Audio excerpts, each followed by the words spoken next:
In the 1900 letter to Mrs. Besant, K.H. wrote, "The cant about masters must be silently but firmly put down. Let the devotion and service be to that supreme spirit alone of which one is a part.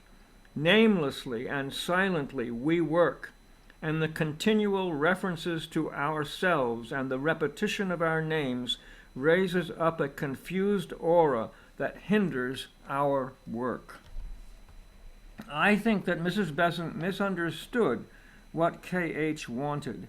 He definitely wanted to stop the casual talk about masters and the constant requests for personal help from them. I do not think he meant we should never think about them or try to get in rapport with them in order to help with their work. I think K.H. would welcome that kind of impersonal effort. As a result of what I think was a misunderstanding, the T.S. stopped all mention of masters. Although the masters did not appear often in public, no less than 30 reputable people living in HPB's day reported that they had seen and conversed with at least one of them. People who never saw them began to wonder if they were living men or gods. In Masters of Wisdom, I have tried to clear up the misunderstandings about them by allowing them to speak in their own words from their letters. I have actually handled those letters. They're housed in the British Library in London, and I have had them brought up to me and read some of them there. People who never saw the brothers began to wonder if they were living men. In HPB's day, the masters who wrote these letters were more commonly called the brothers. They were also known, as I mentioned, as adepts and Mahatmas. We know these men were historical figures because we have no less than 140 letters from them that are now housed in the British Library in London. Although Blavatsky tells us that there were at least several hundred masters in her day, the correspondence we have is mainly from one called Kutumi and a lesser number from one called Moria. The latter was her principal teacher. Those were pen names, by the way. They never gave their true name to the public. In a letter to their chief correspondent, Alfred Percy Sinnett, in India, he was a British citizen, and he was editor of the Pioneer, an English language newspaper, which continued to publish until maybe about 10 years ago. In that letter, they explained that the adepts are 100% human, and except when using their occult powers, are ordinary men limited to brain consciousness. In letter 85b, chronological, K.H. wrote, "An adept, the highest as the lowest, is one only during the exercise of his occult powers. Whenever these powers are needed, the sovereign will unlocks the door to the inner man, the adept, who can emerge and act freely, but on condition that his jailer, the outer man, will be either completely or partially paralyzed, as the case may require. That is, either mentally and physically, mentally but not physically, physically but not entirely mentally. Neither, but with an akashic film interposed between the outer and the inner man." Well, that may not mean anything to us, but that's what he claims. The smallest exercise of occult powers, then, as you will now see, requires an effort. We may compare it to the inner muscular effort of an athlete preparing to use his physical strength. As no athlete is likely to be always amusing himself at swelling his veins in anticipation of having to lift a weight, so no adept can be supposed to keep his will in constant tension and the inner man in full function, when there is no immediate necessity for it. When the inner man rests, the adept becomes an ordinary man, limited to his physical senses and the functions of his physical brain. Habit sharpens the intuitions of the latter, yet it is unable to make them supersensuous. The inner adept is ever ready, ever on the alert, and that suffices for our purposes. At moments of rest, then, his faculties are at rest also. When I sit at my meals, or when I'm dressing, reading, or otherwise occupied, I am not thinking even of those near me.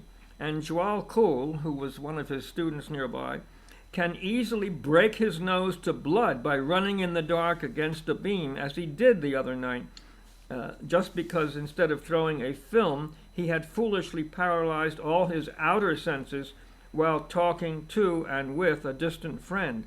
And I remained placidly ignorant of the fact.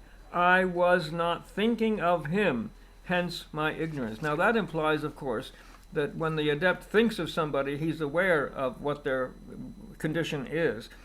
Most of us can sometimes do that, at least the more sensitive ones among us. We can sometimes get the thought of somebody else nearby or far away, and it is accurate because we have been thinking of them, and for a moment we're in rapport with them. So that's the same with the adept. He can know what the other person is thinking only if he's thinking of them. Now, from the aforesaid, you may well infer that an adept is an ordinary mortal at all moments of his daily life, but those when the inner man is acting. KH, when writing, is not an adept. A non-adept is fallible. Therefore, KH may very easily commit mistakes. So you see, the Mahatma letters are really not quite Mahatma letters. He was writing them as what he said was an ordinary mortal. KH goes on to say that the likely mistakes would include mistakes of punctuation that will often change entirely the whole sense of a sentence. Idiomatic mistakes, very likely to occur, especially when writing as hurriedly as I do. Mistakes arising from occasional confusion of terms that I had to learn from you, since it is you who are the author of rounds, rings, earthly rings, etc. When a child, that was the end of the quote from the KH. When a child, HPB had visions of a tall Indian man who she thought had once saved her life. She had fallen from a horse, and she felt she was lifted up to safety by the invisible arm of her protector. As a young woman in 1851, she was in London at the time of the Great Exposition, a sort of world fair. While watching a parade of delegates from the colonies, she saw the man of her visions in the flesh. She says she met him in Hyde Park, then in Ramsgate, possibly in a shell grotto in Margate to discuss the proposed mission. You see, at the Great Exposition, Hyde Park in London, which Mary and I traveled through several times, is quite large. And at the Great Exposition, there was a crystal ball over it, a crystal roof over it, and there were thousands of people. It was like New York Times Square on New Year's Day. You know, it was a lot of people. They really wouldn't have had time or hadn't had a place where they could quietly talk together.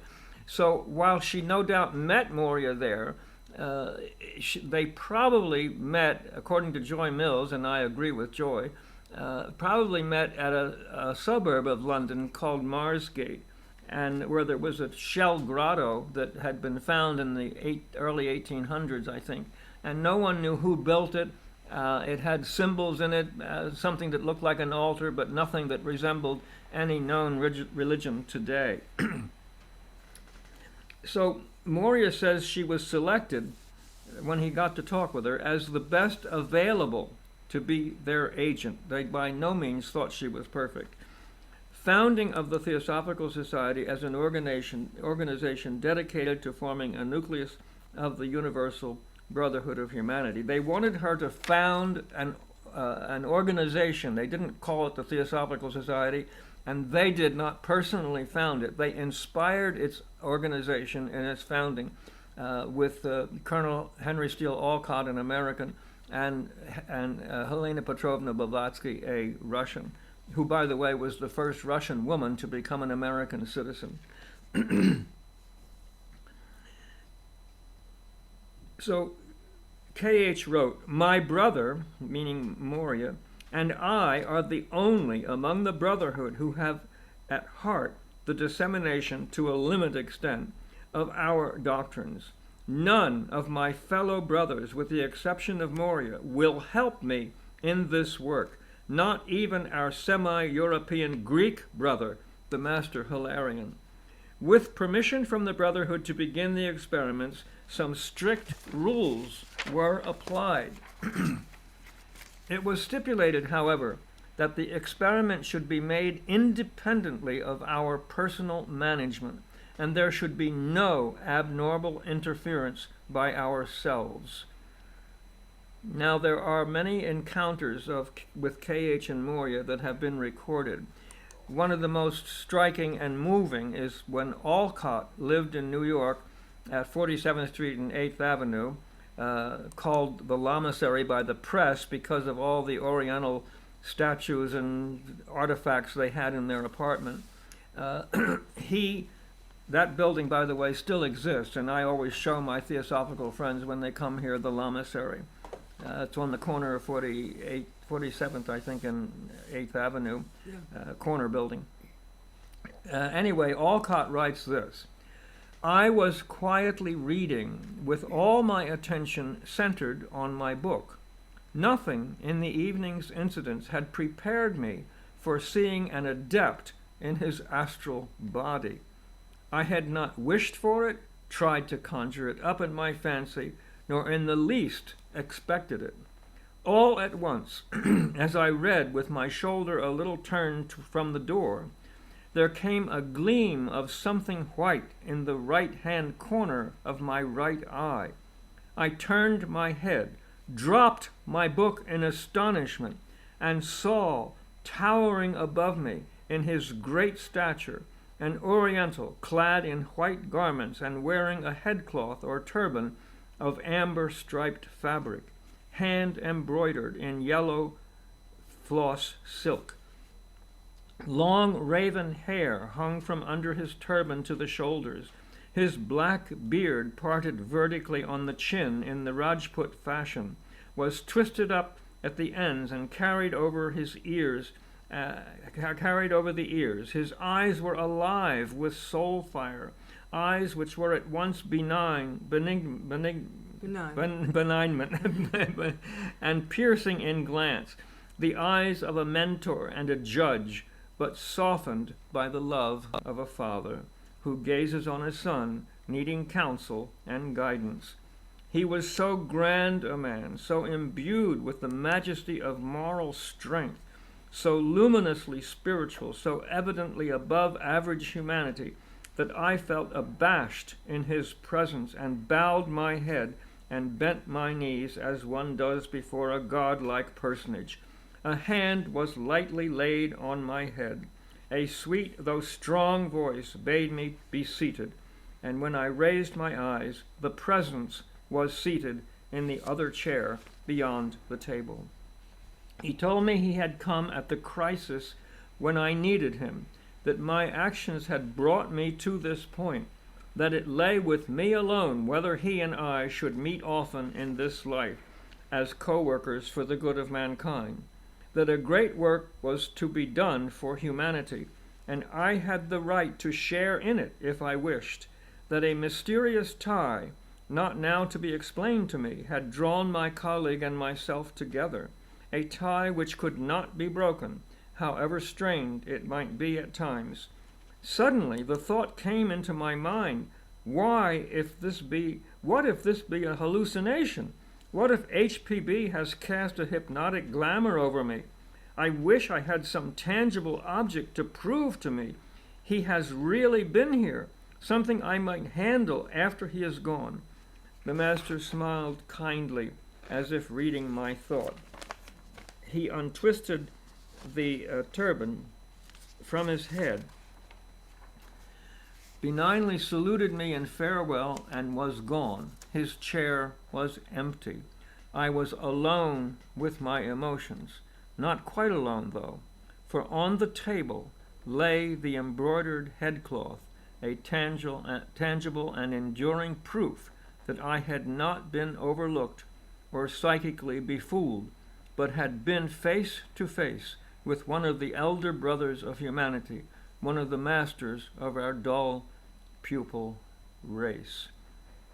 That turban now resides in Adyar. There are other connections, other encounters with adepts that were valid, and some that don't seem to be valid. In August 1881, Damodar Mavalenkar gave the following testimony. I have at least seen about half a dozen brothers on various occasions in broad daylight, in open places, and I have talked to them, not only when Madame Blavatsky was in Bombay, but even when she was far away and I here. I have also seen them. When I was traveling, I was taken to the residences of some of them, and once when Colonel Olcott and Madame Blavatsky were with me. Further than that I cannot say, and shall not give any more information, either about them or the places they reside in, for I am under strict, solemn obligation of secrecy, and the subject is too sacred for me to be trifled with. I may, however, mention that I know Kuthumi Lao Tsing personally, and have seen and conversed with him when Madame Blavatsky was here, and also when she was far away. In 1883, William T. Brown claimed he met K.H. in the daylight, when it would have been much more difficult for anyone to fool him by masquerading as a master in a crafty arrangement of muslin and bladder. Brown reported, on the afternoon of the 19th of November, I saw the master in broad daylight and recognized him. And on the morning of the 20th, he came to my tent and said, now you see me before you in the flesh. Look and ensure yourself it is I, and left a letter of instructions and a silk handkerchief. Later in life, it appears that Brown began to believe that instead of meeting with the master, he'd been fooled by Madame Coulomb. However, K.H. confirmed the visit in a letter to Brown when he wrote, if an Eastern, especially a Hindu, had even half a glimpse but once of what you had, he would have considered himself blessed the whole of his life. You saw and recognized me twice at a distance. You knew it was I and no other. What more do you desire?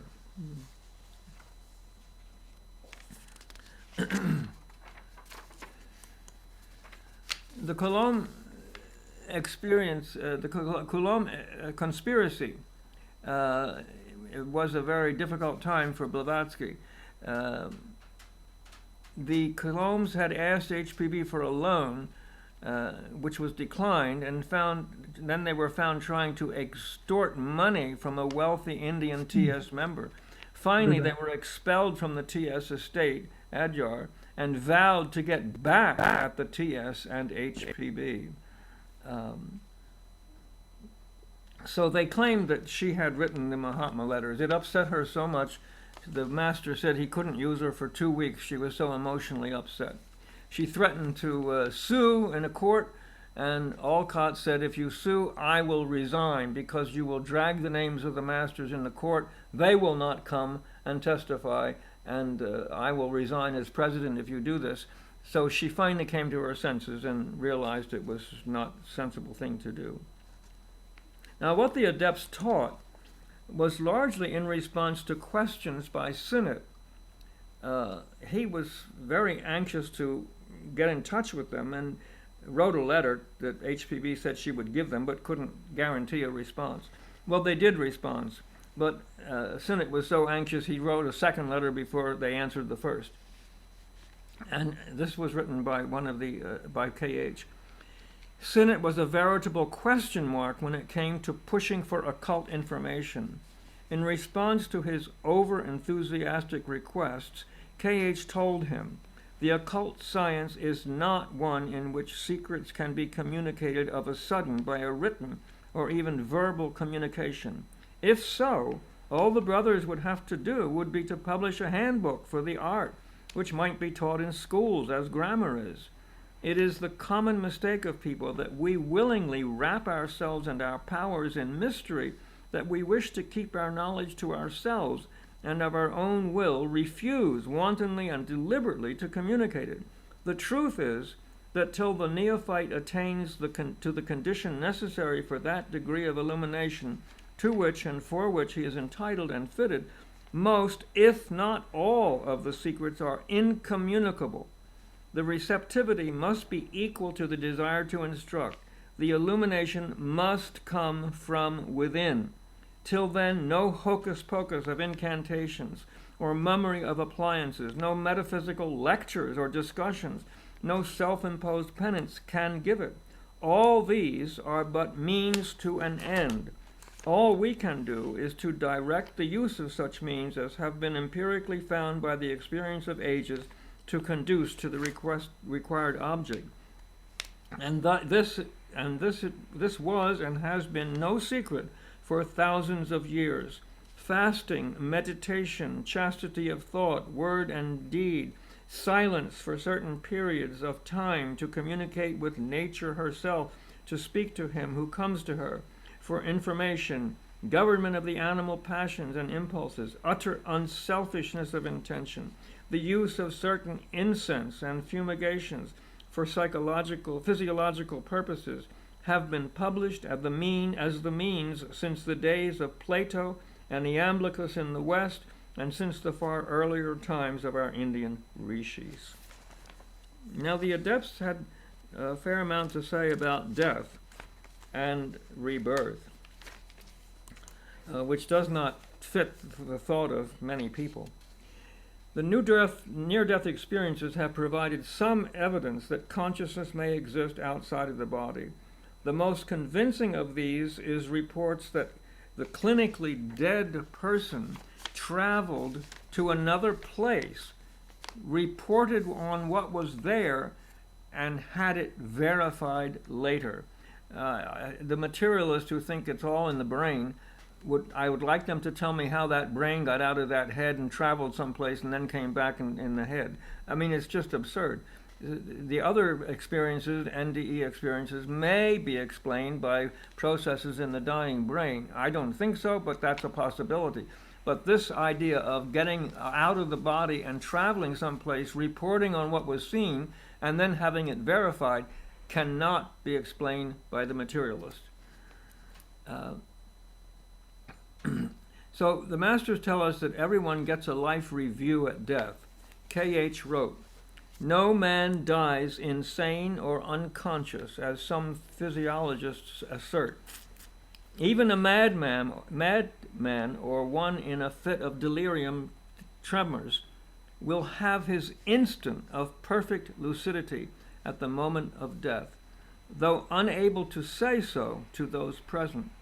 The man may often appear dead, yet from the last pulsation, from and between the last throbbing of his heart and the moment when the last spark of animal heat leaves the body, the brain thinks, and the ego lives over in those few brief seconds his whole life over again."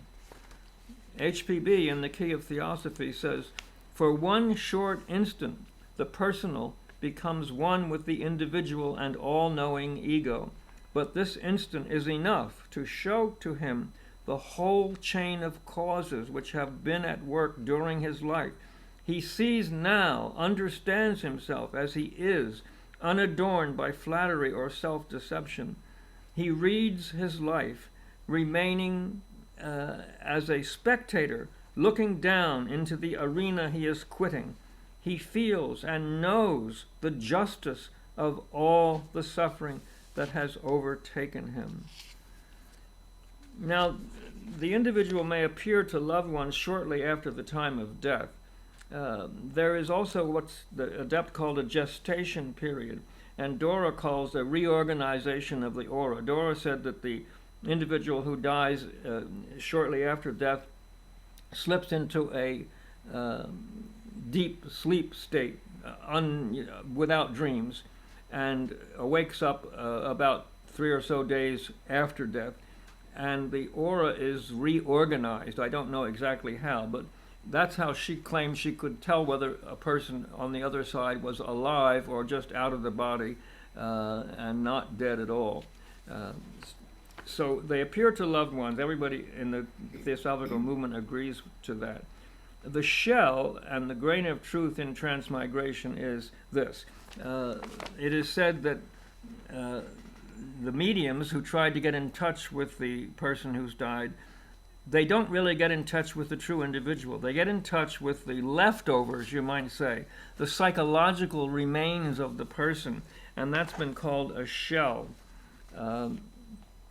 So they don't really get in touch with the true person. The grain of truth in transmigration is that allegedly, if a person has lived a very base life with crude emotions, lust, anger, all of that, those atoms, can I say, they gravitate to the animal world and become part of the animals.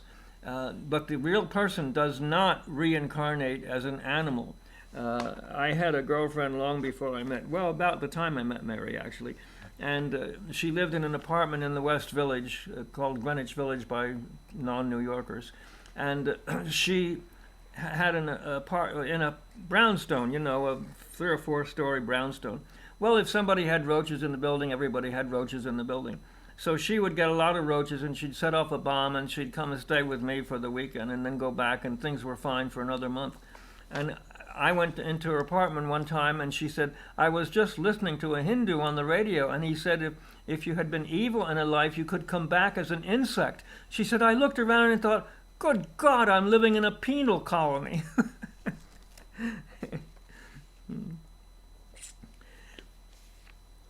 Now, in her Key to Theosophy, Blavatsky explains that crimes and sins committed on a plane of objectivity and in a world of matter cannot receive punishment in a world of pure subjectivity. She adds, we believe in no hell or paradise as localities, in no objective hellfires or worms that never die, nor in the Jerusalem with streets paved with sapphires and diamonds. What we believe is in a post-mortem state or mental condition such as we are living in during a vivid dream. In the primary literature of the Theosophical movement, including the writings of HPB and the adepts, it would appear that perhaps there is no communication between the living and the dead. In the secondary literature of Mrs. Besant and others, it would appear there is some communication between the two. The apparent contradiction may be explained by what K.H. wrote. K.H. explained to Sinnett that there was no direct, he underlined the word direct, communication between the living and the dead, but he underlined the word direct, implying that there was indirect communication. If there was no communication, he would have not have said there was no direct communication. He would have just said there is no communication. So apparently there is indirect, such as in dreams. K.H. wrote that letter when mediumship was rampant around the world. Mediums thought they were contacting the dead and even producing their spooks in the seance room. That was direct communication, and K.H. said the medium was not getting into touch with the departed person, but rather with their mental and emotional remains, the shell. After death, we slip into a stage called devachan, in which the first stage, in the first stage of devachan, we live out our ideals, and we are not aware of the suffering of loved ones or where they may be physically. According to K.H., those in devachan may contact us. We cannot summon them. I have some evidence for this in my experience. We had a very dear friend by the name of Roz and her sister Elaine. They were residents of Luton, England, a suburb of London. and they were here, working here for quite a few years, and we met them Scottish dancing. They were absolutely exquisite, beautiful Scottish country dancers. Well, they eventually went back home, and Roz developed a fatal illness, and she finally died. Last time I saw her, I was in London doing a workshop on meditation, and I got her sister to bring her down for the workshop, and she was even then talking on a computer. Anyway, she died, and we got a Christmas card from her sister saying we lost Roz in November. Well, of course, we meditated for her and all of that. But a year later, I was not thinking of Roz, and suddenly she appeared before me. I was seated. She stood on my left, looking down with this brilliantly happy grin, like I used to know of her. I didn't know why she appeared to me, but I just said, "Hi, Roz," knowing she wouldn't hear the words, closed my eyes, sent her a feeling of love and peace, and I wrote to her sister, not having her email address. I wrote to her, gave her my email address, told her what happened, and said, "I'm 98% sure that I saw your sister Roz, and that she's radiantly happy, and I'm so sure that because I don't see dead people on alternate Tuesdays." So as soon as Elaine got the letter, I gave her my email address. She emailed and said, "Your letter came at such an important time. I was feeling so down about Roz, and your letter cheered me up no end. Roz always told me she'd let me know if she was all right after she died, but she wouldn't come to me like that. It would have frightened me, so she went to you." Then she said, "Roz loved her home and renovated it just before she got ill. I have been unable to sell the home a year later. After your letter, I can sell the home." That's what Roz knew I would do. She knew I would contact the sister, and once I did that, I never saw Roz again. That's undoubtedly why she came to me. Now, the controversy about whether or not we can be conscious of the dead may be partly cleared up by what K.H. tells us. He says we do not fall into devachan all at once, but by stages. It's a little bit, I think, like when we're going to sleep. For a moment we're awake, the next minute we're drifting into sleep, and then we're awake, and then we're drifting into sleep, and finally we're totally in sleep, dreamless sleep eventually. So I think it's a little bit like that. The dead can not see where we are physically, but they can be aware of us, our thoughts, our feelings, and no doubt that's why we should not speak ill of the dead. They feel it. They get the feeling when we do that. So in a similar way, we can drift into sleep. And that's what happens apparently in the devachan case. Now there's a second stage of devachan.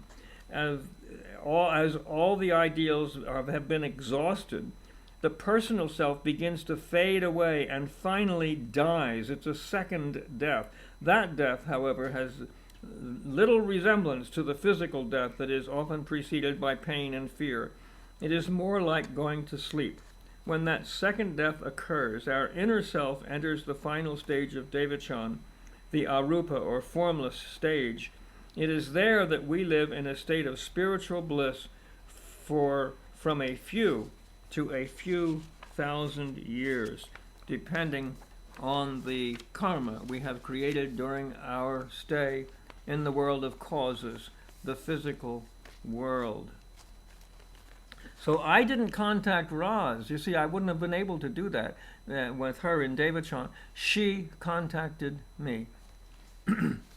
Now, Blavatsky assures us that, quote, "As the man at the moment of death has a retrospective insight into the life he has led, so at the moment he is reborn on earth, the ego, awakening from a state of devachan, has a prospective vision of the life which awaits him and realizes all the causes that have led to it. He realizes them and sees futurity, because it is between devachan and rebirth that the ego regains his full monastic consciousness and re-becomes for a short time the God he was before, in compliance with karmic law. He first descended into matter and incarnated in the first man of flesh. The golden thread sees all its pearls and misses not one of them. Those convinced that there is no survival after death, Blavatsky says, will sleep through till their next incarnation. No punishment, but merely the result of their mind set. We know at least two people who we never felt after they died. We never felt them around us. Their loved ones never felt them around us. Both of those two people were absolutely convinced there could be no such thing as life after physical death. As HPB says, it becomes a self-fulfilling prophecy when they are so firmly convinced there can't be life after death. Now, on the subject of karma, the adepts do not agree with the popular simplistic version of karma. They teach, first of all, that karma is the fundamental law of the universe. All of nature's laws derive from karma. Karma translates action. That's all it means. We might say that action is equivalent to motion. So karma may be thought of as the sum total of the laws of motion at every level of consciousness and matter. Therefore, the fact that the earth revolves around the sun is karma. Some say there are no accidents, but the adepts say there are accidents. When a person is killed before their, quote, due date, quote, KH says that such an untimely death will be balanced out in a future incarnation. Everything that happens to us is not personal karma from the past. If we trip, fall, and break a bone, it does not mean we broke someone's bone in a past life. It probably simply means we were careless and gravity, karma, pulled us down. Whatever state of consciousness and matter actions are created, the karma of that action is received in the same state at a future time. Now on the path, the spiritual path. The golden stairs was given to Blavatsky by, she said, one of the adepts, probably Moria. And she was told to give it to those she taught. It reads, and you can look this up on the TSA website.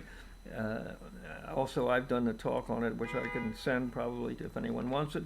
Behold the truth before you, a clean life, an open mind, a pure heart, an eager intellect, an unveiled spiritual perception, a brotherliness for one's co-disciple, a readiness to give and receive advice and instruction, a loyal sense of duty to the teacher, a willing obedience to the behests of truth once we have placed our confidence in and believe that teacher to be in possession of it, a courageous endurance of personal injustice, a brave declaration of principles, a valiant defense of those who are unjustly attacked, and a constant eye to the ideal of human progression and perfection, which the secret science depicts.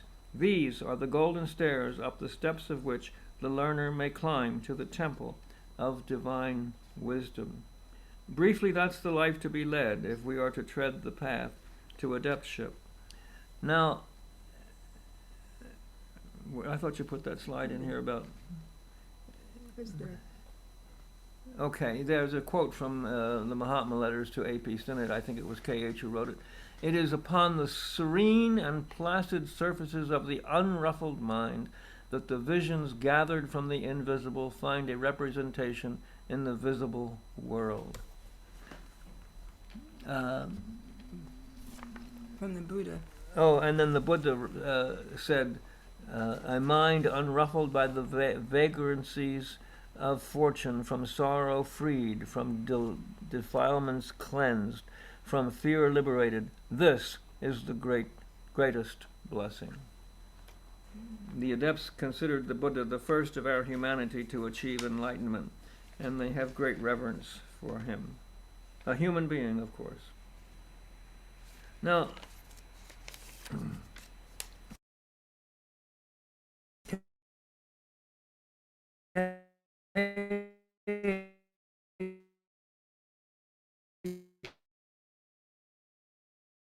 today, one of the masters are still living, and if they are in contact with some individuals as they were in the past, we do not know for sure.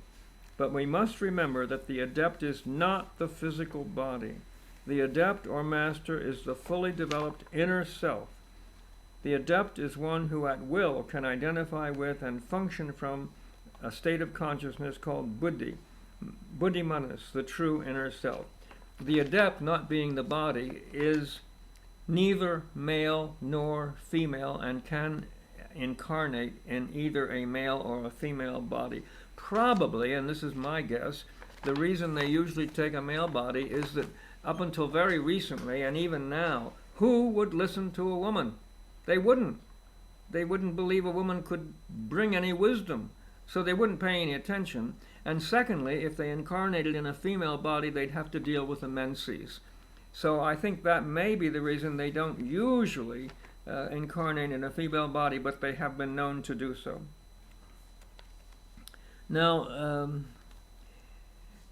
there is some evidence that at least one person in the late 1900s was in direct contact with two masters we know as K.H.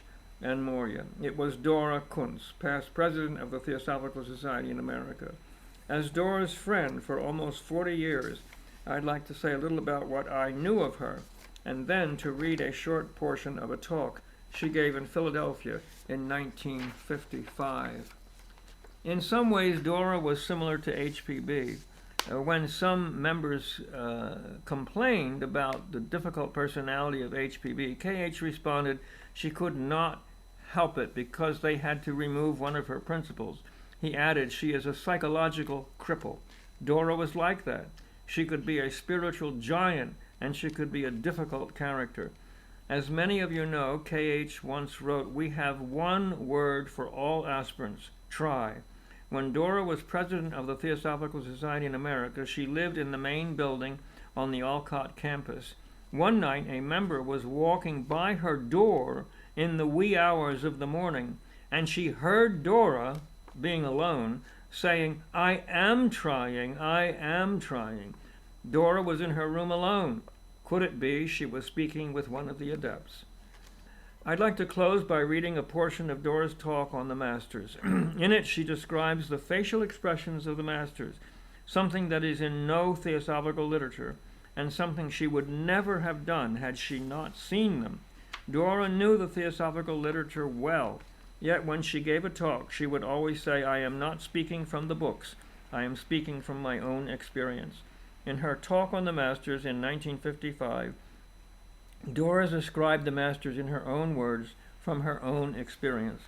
Here is a portion of the transcript of that talk. Quoting Dora, when you know the masters, you cannot help but be devoted to them. But they do not want us to worship them, and the Theosophical Society was not meant to be a religious organization. I think that sometimes we put the masters on a pedestal and we feel like little worms below. Some think if they feel a tremendous sense of devotion to the masters, they can sit in a chair and do nothing, like being in a monastery. That is not enough. The Theosophical Society was not founded on that principle, and it will not fulfill its destiny if we can unconsciously treat it like a church. The churches have a tremendous work to fulfill, uplifting the people, giving them that faith and bringing out their devotion. Devotion is a fine thing, but the masters require a very great deal more. We have to feel a sense of being colleagues with the master, engaged in a great work together. As I said before, the more you know about the masters, you cannot help but have a feeling of love and reverence, but that is not why the Theosophical Society is in existence. There are thousands of members of the Theosophical Society, but there are very few theosophists.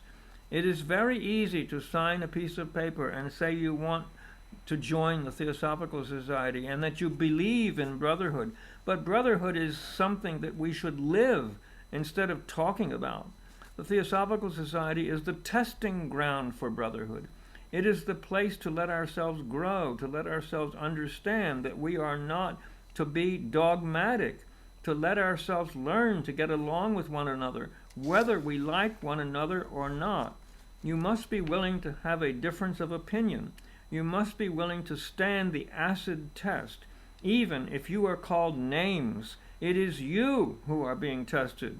If you walk out because one individual says something nasty to you, you are failing the test of brotherhood.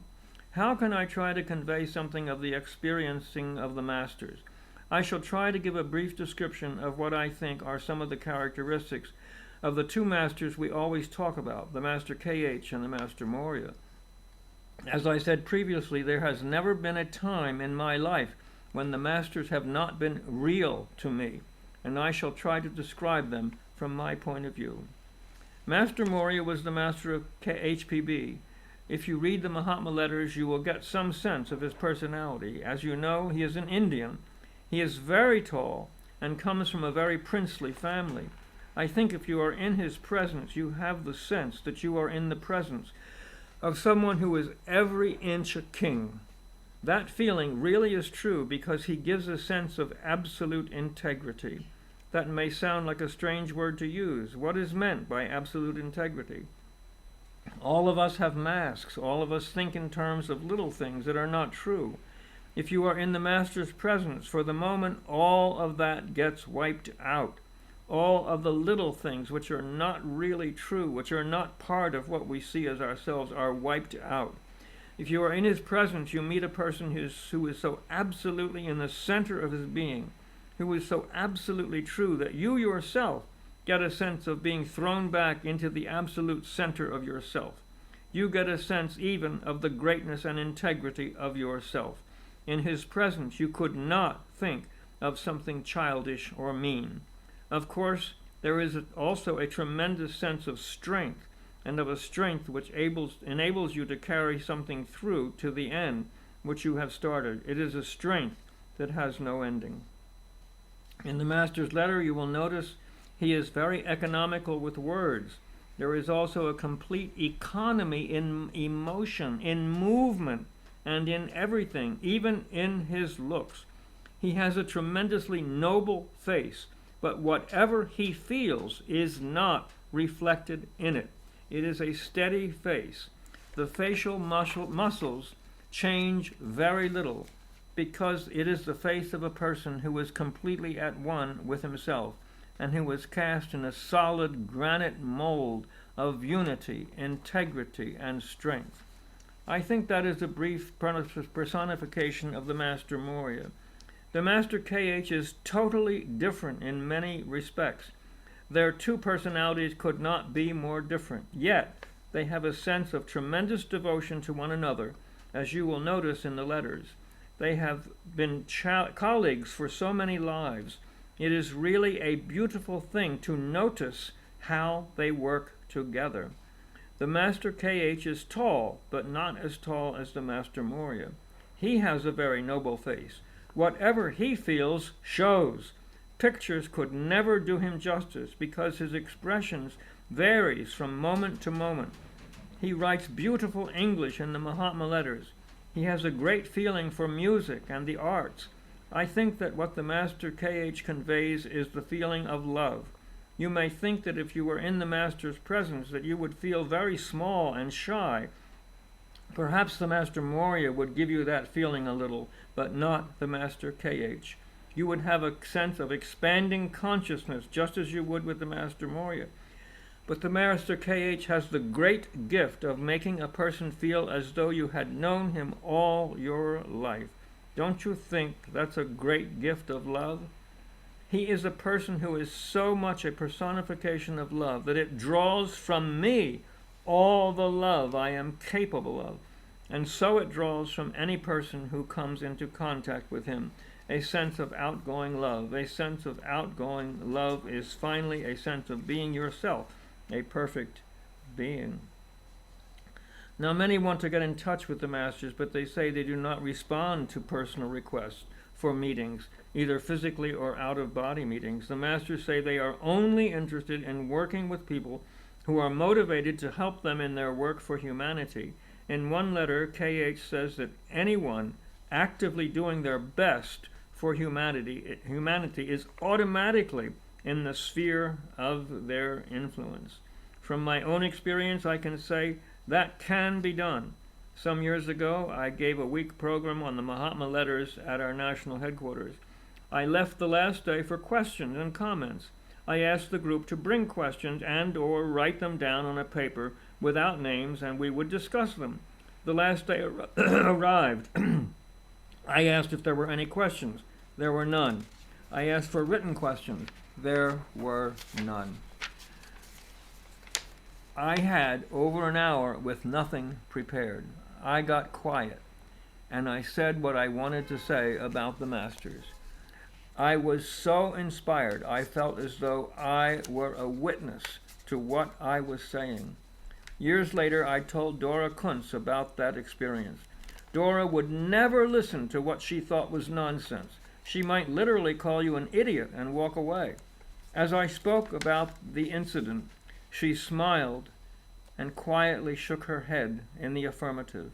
She knew what had happened. Somehow I had gotten into the sphere of influence from the masters. I am convinced that anyone who wants to work for the greater good of humanity will be within the sphere of their influence. If that effort is personal, it will fail. If it is impersonal, it will succeed. Thank you.